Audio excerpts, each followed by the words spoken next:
도둑질한다고 하는 것은 하나님의 영광을 빼앗고 사람에게 영광을 돌린다고 하는, 사람을 더 숭배하는 그러한 것을 말하는 것입니다. 흔히 사이비 종교라든지 불신자들은 하나님의 것을 도둑질하는 도둑이요 강도라고 이렇게 본문 말씀을 통해서 정의 내릴 수 있겠습니다. 사람들은 때로는 자기 자신 안에 도둑이 숨어 있다는 것을 깨닫지 못하는 경우가 너무 많이 있습니다. 예를 들어서 우리에게 친절을 베푼 사람에 대해서 그것을 고맙게 여기고 보답을 하려는 그런 마음으로 이렇게 대하고 살아가야 하는 것이 마땅하구만, 심지어 우리는 내가 죄로 말미암아 죽었던 것을 살리시고 내 대신 죽으신 생명의 의인 되신 예수님의 그 영원한 사랑에 대해서 우리는 잊어버리고 언제 그랬냐 싶게 우리는 마음대로 이렇게 행동하며 살아가는 것을 볼 수 있겠습니다. 이러한 것에 대해서 하나님께서는 주의 것을 도둑질하는 도둑놈 강도라고 이렇게 이야기하고 있습니다. 주의 것을 도둑질한 사람, 그것은 어찌 보면 우리들 각자 개개인 나 자신에 대한 이야기라고 볼 수가 있겠습니다. 오늘 읽은 말씀 말라기 3장 7절로 8절에 보면은 여기에 특별히 하나님과 그 대화가 나와 있는데요. 하나님과 백성들 사이의 대화가 세 가지로 이렇게 나타난다고 볼 수가 있겠습니다. 7절, 8절을 살펴보면은 첫째, 둘째, 셋째 그 세 가지의 발언과 이야기가 나오고 있습니다. 첫째는 무엇입니까? 너희가 나의 규례를 떠나 지키지 아니하였도다. 나의 규례를 떠나 지키지 아니하였도다. 두 번째 말씀은 돌아오라 그리하면 내가 너희에게 돌아가니라. 두 번째 말씀은 내게로 돌아오라 그리하면 너에게로 돌아가리라. 이러한 하나님의 그 말씀에 대해서 백성들은 어떻게 말하고 있습니까? 7절 후반과 8절 보면은 우리가 어떻게 하여야 돌아가리까? 우리가 어떻게 주의 것을 도둑질하였나이까? 이렇게 말하고 있습니다. 이것은 하나님께 돌아가는 방법에 대해서 질문하는 것이라기보다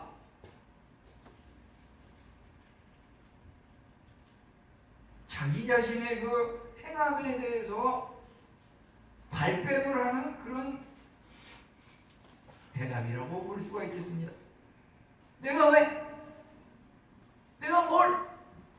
하나님 내가 뭘 도둑질했습니까? 내가 왜 주님의 것을 도둑질했다는 말입니까? 자기 자신의 그 행함에 대해서 속임수로 부인을 하고 하나님을 거역하는 이런 말이라고 볼 수가 있겠습니다. 그 세 가지 대화의 내용에 대해서 하나씩 살펴보면요, 우선 너희가 나의 규례를 떠나 지키지 아니하였도다.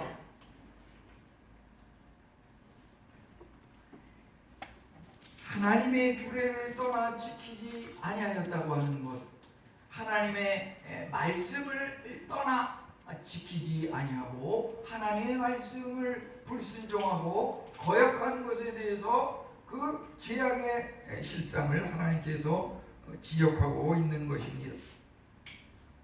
하나님께서 우리의 잘못을 지적하고 경고하는 것은 하나님의 큰 사랑이라고 볼 수가 있겠습니다. 출발 당시에는 참으로 하나님에 대한 기대와 꿈을 가지고 출발하였지만은 시간이 가면서 그 기대와 꿈이 흐지부지되고 하나님을 거역하여 그 이스라엘 백성들은 역사적으로 고국을 잃어버리고 바벨론 포로의 생활을 경험하게 되었습니다. 이것은 참으로 하나님을 떠난 불순종의 죄 때문이었습니다. 우리는 하나님의 말씀에서 벗어났고 세상에 대한 욕망으로 악을 행하였습니다.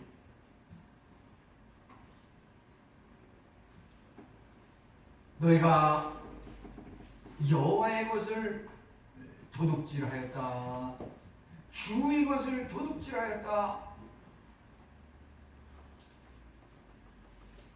그러면서 뭐를 도둑질했는지 그 내용에 대해서 여기서 8절 마지막 부분에서 뭐라고 말하였냐면 하나님께서 11조와 봉헌물이라 11조와 봉헌물이라 이렇게 이야기하고 있습니다.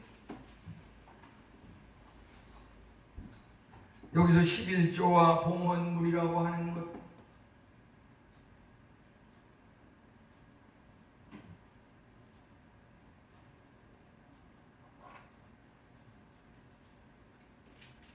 이것에 대해서 우리가 올바른 의미를 바로 알아야지 신앙생활을 올바로 할 수 있다고 하겠습니다. 우선 11조와 봉헌물이라고 하는 것은 돈만을 의미하는 것은 아닙니다. 그것을 자꾸 돈에 대한 것과 연관시켜서 말하는 것으로 착각하고 잘못 이해하기 때문에 기독교 신앙이 물질적으로 타락하게 되는 이러한 현상이 나타난다고 하는 것입니다. 하나님이 물질이 부족해서 성도들에게 물질을 요구하고 11조와 봉헌물을 드리라고 이야기하는 것은 아닙니다. 하나님은 그것을 만드신 분입니다. 결코 그것이 부족한 분이 아닙니다. 그것을 드리라고 하는 것은 드림을 통하여 그 사람에게 하나님께서 복을 주시기 위한 그러한 말씀인 것입니다. 우리에게 복을 주시려고 요구하시는 것입니다. 우리가 도대체 무엇을 도둑질했습니까? 그것은 우선 예배와 시간을 볼 수가 있겠습니다. 예배를 도둑질했습니다. 하나님을 경배하고 하나님만을 숭배해야 하는데 세상 사람을 숭배하고 세상의 명예와 권세와 눈에 보이는 어떤 가시적인 그러한 욕심들을 숭배하였습니다.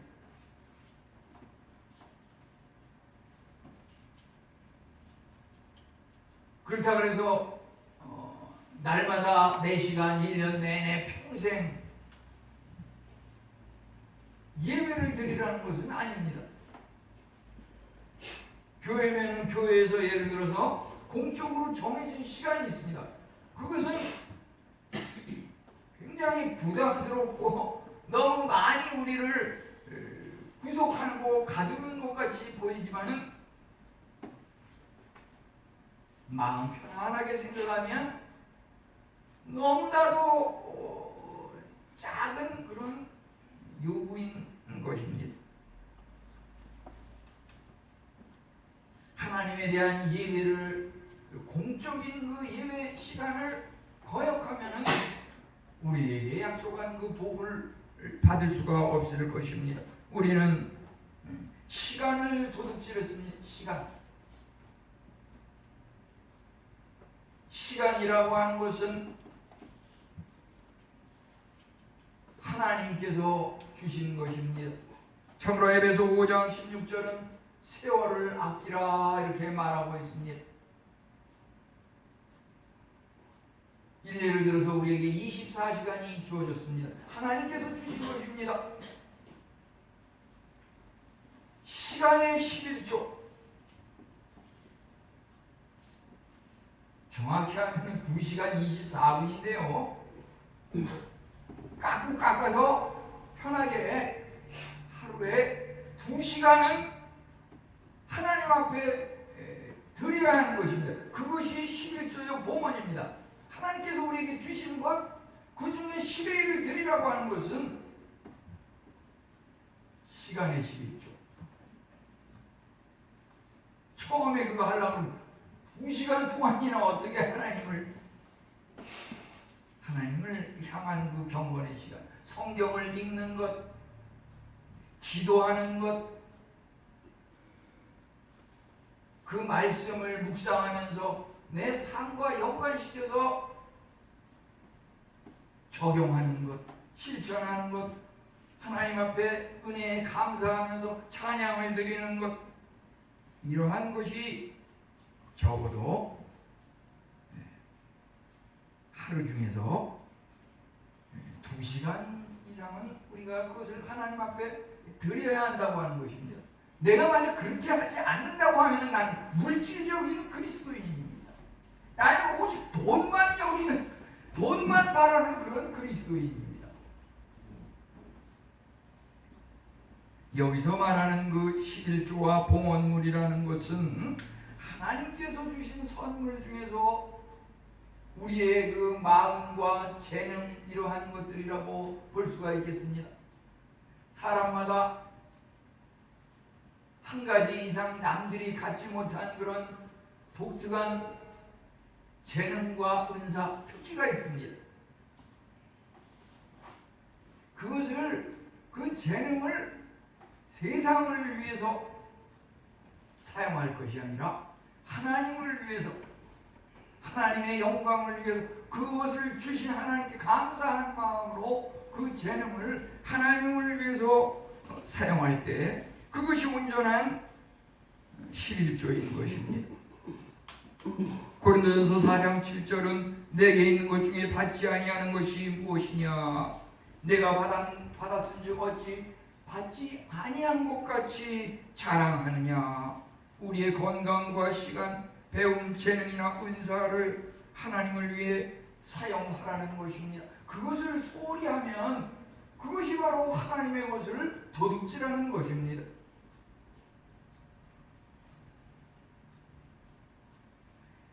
이제 두 번째, 하나님께서 말씀하시기를 내게 돌아오라, 그리하면 나도 너에게로 돌아가리라. 돌아오면 돌아가리라. 우리는 하나님으로부터 떠나 있습니다. 왜 하나님으로부터 떠나 있습니까? 죄 때문입니다. 죄가 하나님과 우리 사이를 갈라놓았고, 우리가 죄 문제를 해결하면 하나님과 우리는 하나가 될 수 있는 것입니다. 우리가 죄 문제를 해결하지 않으면 세상의 어떤 방법도 우리 마음의 아픔과 상처를 치료할 수 없습니다. 여기서 첫째 지적하고 있는 하나님의 규례를 떠났는데 돌아오라고 하는 것은 하나님의 말씀을 떠났기 때문에 말씀으로 다시 돌아오라는 것입니다.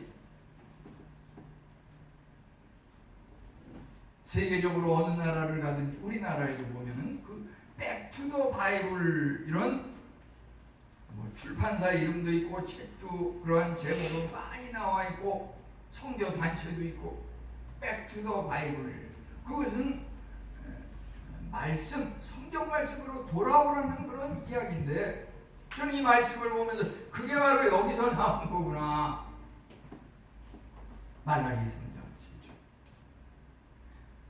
너희가 하나님의 규례를 떠나 지키지 아니하였도다. 이제 우리는 하나님의 말씀으로 돌아와서 그 말씀을 지켜야 한다고 하는 것입니다. 우리가 참으로 가장 큰 형벌은 무엇입니까?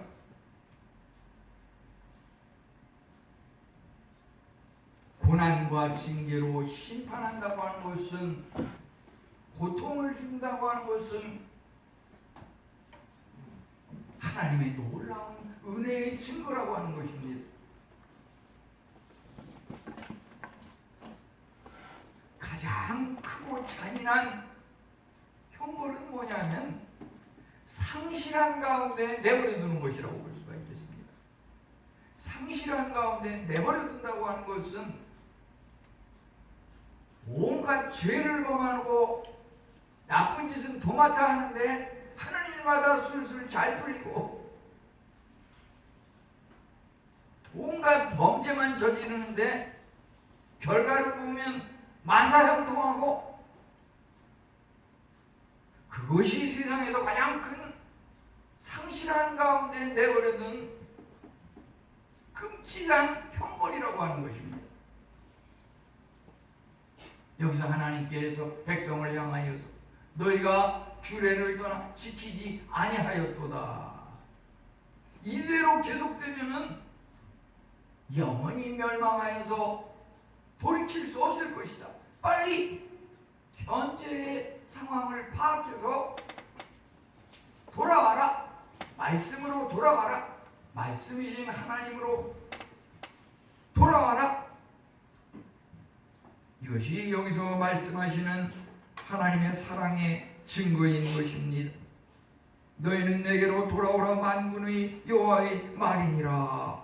스가랴 1장 3절에도 보면 너희가 하나님에게로 돌아오라 여호와의 말이니라 이렇게 하고, 다시 또 연이어서 너희가 돌아오면 내가 너희에게 돌아가리라 여호와의 말이니라. 이 여호와의 말이니라라는 말을 그 한 구절에 3번이나 나오고 있는데, 너희는 여호와의 말을 전하라 이렇게 시작을 해가지고 돌아오라 여호와의 말이니라. 그리하면 내가 너에게로 돌아가리라 여호와의 말이니라. 하나님께서 이렇게 하나님의 말씀이라고 하는 것을 2번이나 3번이나 강조하는 것은 틀림없이 이 말씀대로 이루어진다고 하는 분명한 확신을, 믿음을 갖게 하는 말입니다. 하나님의 사랑의 권면은 그의 구원의 약속으로 이어집니다. 그리하면 나도 너에게로 돌아가리라. 방황하는 자가 먼저 하나님 앞에 돌아올 때 하나님께서 그에게 가셔서 온갖 좋은 것을 주신다고 하는 것입니다.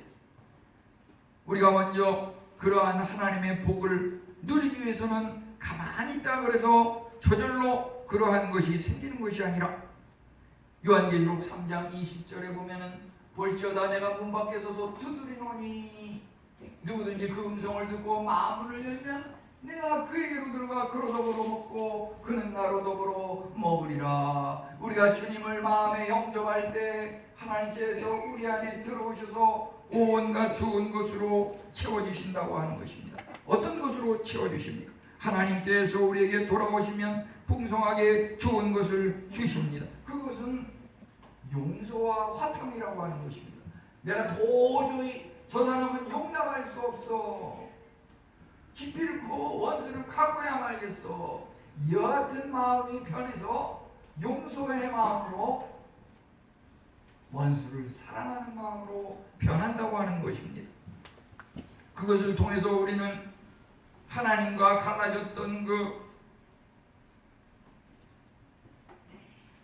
도저히 도달할 수 없는 그 먼 길이 예수 그리스도의 십자가 보혈의 희생의 사랑을 통해서 우리는 하나님과 화평을 이루는 그 바탕하에서 그 어떤 사람과도 용서하고 사랑하고 화목하고 평화를 관계를 유지할 수 있다고 하는 것입니다. 아무리 약한 사람도 자신의 모든 것을 하나님께 맡기면 선한 사람으로 변화될 수 있습니다. 우리가 참으로 하나님께 회개하고 그분을 온전히 의지할 때 하나님께서 우리 안에서 은혜의 일을 시작하신다고 하는 것입니다. 우리가 때로는 삶 속에서 고난과 어려움과 고통이 있을 수 있습니다. 이것이 하나님의 징계요 때로는 심판으로 하나님을 부인할 수 있겠지만 결코 신앙적으로 보면 그렇지 않다고 하는 것입니다. 고린도전서 10장 13절에 보면 하나님께서 우리에게 시험과 시련을 주시되 피할 길을 주시나니 사람이 능히 감당할 수 있는 시험밖에는 주신 일이 없다고 말씀하고 계십니다. 분명히 아무리 힘들고 어려운 것도 해결할 수 있는 길이 하나님으로부터 열려있고 예비되어 있다고 하는 것입니다. 참으로 마태복음 11장 28절 수고하고 무거운 짐진 자들아 다 내게로 오라 쉬게 하리라. 하나님을 믿고 주님 앞에 올 때 마음의 평강과 안식이 있다고 하는 것입니다. 우리는 참으로 죄로부터 해방되고 불안과 염려와 고통과 온갖 시련으로부터 참 평안을 얻고 구원과 영생에 이룰 수 있는 그 은혜를 하나님께서 주신다고 하는 것입니다. 이제 도둑질과 그것이 어떻게 하면 해결될 수 있을지 살펴보면은요, 이 세 번째 말이 이해하기 어려운 부분이 있는데 그것을 잘 집중하셔야 하겠습니다. 우리가 어떻게 하여야 돌아가리까? 하나님께서 돌아오라고 말씀하시는데 어떻게 하여야 돌아갈 수 있습니까? 그런데 이 말의 의미가 돌아가는 방법을 사모해서 돌아오겠다는 마음을 가지고 물어본 것은 아니라고 볼 수가 있겠습니다. 8절에서 그 말에 진 속마음이 드러나고 있습니다.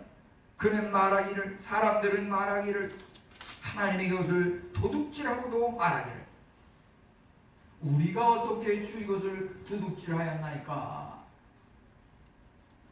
내가 뭘 도둑질했습니까? 어떻게 해야 주님께 돌아갈 수 있습니까? 이것은 어찌 보면 돌아가지 않겠다는 그런 말과 같은 것입니다. 하나님을 거절하는 말입니다.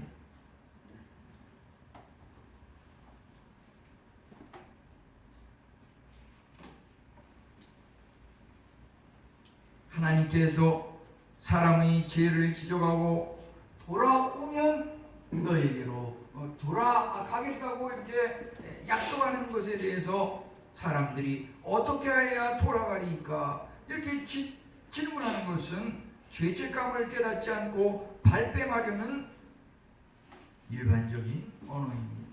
우리 생활에서도 보면은 자기 말이 진실이라는 것을 강조하기 위해서 요즘 무슨 가짜 뉴스라는 것이 많아가지고 막 그런 것을 법제정까지 하고 막 그러는데, 예를 들어서 내가 그것은 가짜 뉴스다, 내가 정말 그랬다고 하면은 나는 절대 그러지 않았다, 정말 그게 사실이라면 내가 손에 장을 지진다, 하늘을 두고 맹세한다. 요즘 그런 일들이 많잖아요. 뭐 일상생활에서 우리들도 많이 이야기하고 또 정치인들이 그런 말을 많이 합니다. 또 어떤 경우에는 예를 들어서 내가 섬을 갈아버리겠다, 섬을 갈겠다, 그런 것들도 전부 자기 말이, 자기 행동이 결코 부끄러움 없는 진실이라 하고 하는 것을 선포하는 이러한 말입니다. 근데 그렇게 말을 하지만 시간이 어느 정도 지나서 사실 확인을 해보면 그 말이 완전히 거짓말이었다는 것이 드러나는 경우가 굉장히 많은 것을 보게 됩니다. 말은 그렇게 하면서 나중에 가서 언제 그랬냐 하면서 시치미를 뚝 뗍니다. 레위기 19장 12절은 너희는 내 이름으로 거짓 맹세하지 말라. 우리가 하나님 앞에 사람 앞에 절대 맹세하는 것은 조심해야 한다고 하는 것입니다. 우리는 하나님에 대한 우리 믿음을 버렸습니다. 하나님께서 너희가 나의 규례를 떠나 지키지 아니하였도다. 돌아오라. 돌아오면 내가 너에게로 돌아가겠다. 이렇게 말씀하시면 아멘 감사합니다 하고서 돌아가면 됩니다. 즉각 순종하면 됩니다. 그런데 여기서 어떻게 하면 돌아가겠나이까? 내가 어떻게 주의 것을 도둑질했다는 말입니까? 이렇게 반응하는 것은 회개가 전혀 필요 없는 것처럼 하나님을 속이려고 애쓰고 있는 것이라고 하는 것입니다. 왜 이러한 일이 벌어집니까? 참으로 우리가 하나님 앞에 자기 자신을 부인하고 자기 자신이 잘못을 뉘우치기 위해서는 사랑과 두려움이 중요하겠습니다. 사랑이라고 하는 것은 하나님을 우리가 사랑해야 되는데 하나님께서 우리를 먼저 사랑하셨기 때문에 우리가 하나님을 사랑할 수 있는 것입니다. 하나님은 우리를 창조하시고 우리를 다스리시고 구원의 길로 인도하시는 그러한 분입니다. 그래서 우리는 하나님을 사랑하는 것입니다. 하나님에 대한 두려움은 무엇입니까? 만약에 하나님의 계명을 어기고 거역하고 성령을 거스리고 했을 때는 도저히 돌이킬 수 없는 그런 심판을 받게 된다고 하는 것입니다. 돌이킬 수 없는 재앙, 영원한 손실에 대한 두려움입니다. 불신자들은 하나님의 사랑에 대해서 깨닫지 못하고 하나님이 두려운 줄 전혀 모르고 사랑만을, 자기 주먹만을 의지하는 것을 보게 됩니다. 여기에 처음으로 우리의 자존심을 꺾어버리고 굴욕과 자기를 부정하고 부끄러움을 참아야 하는 그러한 과정이 필요합니다. 자기 비하라고 하는 것, 자존심을 내세워 가지고서는 절대 하나님 앞에 돌아올 수 없고 회개하기가 어렵다고 볼 수가 있겠습니다. 특별한 은사와 은혜로 우리를 하나님께서 은혜로 이제 다가오실 것입니다. 우리가 다른 사람에 대해서 이야기할 때에는 그의 잘못을 지적하기는 쉽지만 자기 자신에 대해서 생각할 때는 아주 조그만 잘못도 인정하지 않으려고 하는 그런 습성이 누구나 조금씩은 있는 것을 보게 됩니다. 우리가 참으로 다른 사람의 잘못을 지적하기에 앞서서 우리 자신을 살펴보며 지적하는 그 부분에 대해서 나는 얼마나 하나님 앞에 떳떳한지 내 자신을 우선 살펴보고 그 다음에 그것이 사람이 많이 모이는 어떤 교회라든지 학교라든지 사회 일터라든지 이러한 데서 내가 올바른 평가와 지지를 받아야 되는데 그것을 과연 올바른 평가와 지지로 내가 받아들여질 수 있는지 그것은 우선 사실 가정에서 시험 테스트를 거친다고 볼 수가 있겠습니다. 가정에서 내 식구들이 나에 대해서 어떻게 반응을 하고 나에 대해서 얼마만큼 협조적이고 나를 통해서 얼마만큼 하나님의 사랑을 나누고 있는지 하나님께서 우리에게 가정을 통해서 하나님의 사랑을 느끼게 하시고 전하게 하시고 천국의 축소판으로 우리에게 주셨다고 하는 것입니다. 이제 우리는 이 삶 가운데서 특별히 삶 전체를 하나님 앞에 드리는 우리의 몸을 삶으로서 드리는 예배가 필요하겠습니다.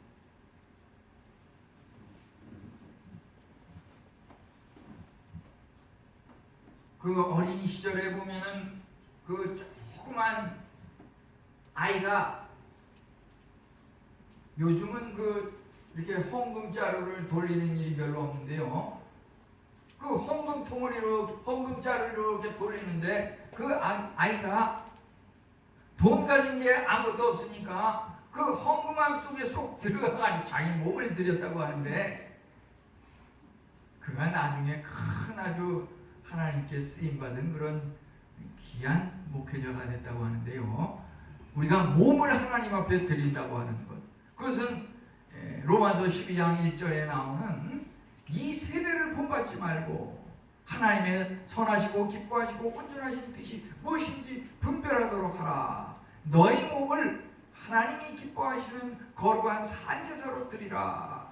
우리의 삶 생활 전체가 하나님 앞에 예배드리는 그런 마음의 자세로, 온전히 헌신하는 그런 마음의 자세로 살아가라고 하는 그러한 말씀입니다. 우리가 살고 있는 세계, 우리가 밟고 다니는 이 땅, 저 하늘의 태양, 우리가 날마다 만나는 사람, 이 모든 것들이 하나님으로부터 주어지고 하나님께서 만드셨다고 하는 그러한 사실을 우리가 생각할 때, 우리가 범사에 하나님의 그 얼굴 앞에서 행하듯이 하나님의 말씀에 즉각 순종하는 마음으로 우리의 삶 전체가 하나님 앞에 드려지는 온전한 헌신의 영적 예배로서의 삶을 살아가야 할 것입니다. 하나님께서 우리에게, 우리 각자에게, 저에게도 이 말씀을 날마다 하시면서 도전해 오십니다.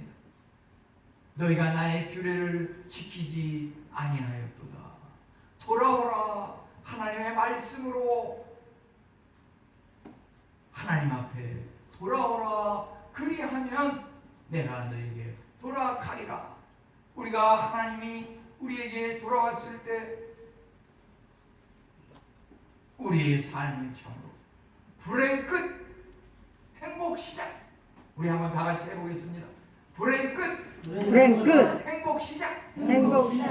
우리가 진정 하나님 앞에 돌아옴으로 하나님의 말씀과 함께 승리의 삶을 살아가시기를 축원합니다.